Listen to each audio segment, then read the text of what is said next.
El club de futbol Gavà va estar a punt de fer el que tan sols l'Alcoià ha aconseguit, guanyar al camp del Vila-real B. Malgrat les negatives circumstàncies econòmiques i esportives, l'equip es va deixar la pell a la gespa i a punt van estar d'arrencar algun punt de la ciutat esportiva.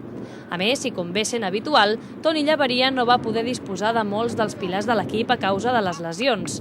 El Gavà va sortir motivat al començament i quan només s'havien jugat 10 minuts de partit, Queco va avançar els gavanencs.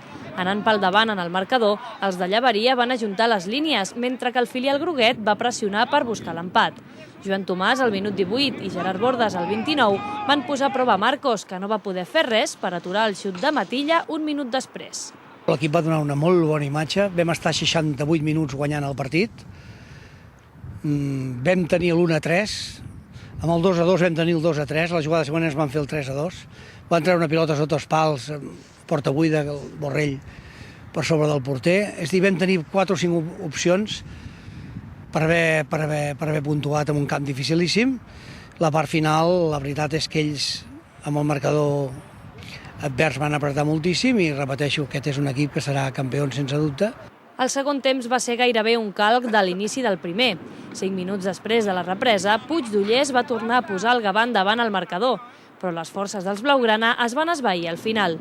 Juan Fran va batre Marcos al 64, Joan Tomàs va tornar a marcar pel Vila-real al 79 i a 2 pel final, Chando va sentenciar un Gavà que es queda així en una situació compromesa en la taula. El primer objectiu d'aquest equip, d'aquest club, era fer la puntuació necessària per mantenir-se, i aquest és l'objectiu que tenim.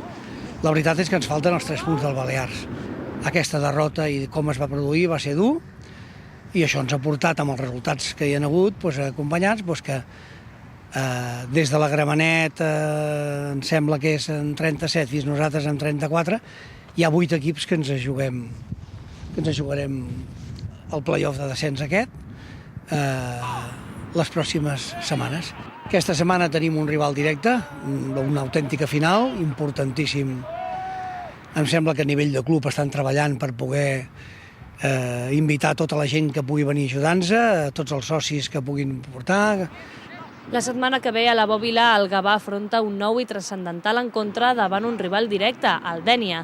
Per aquest partit, Llaveria no podrà comptar ni amb Jimeno ni amb Queco, que complirà un nou partit de sanció per acumulació de targetes.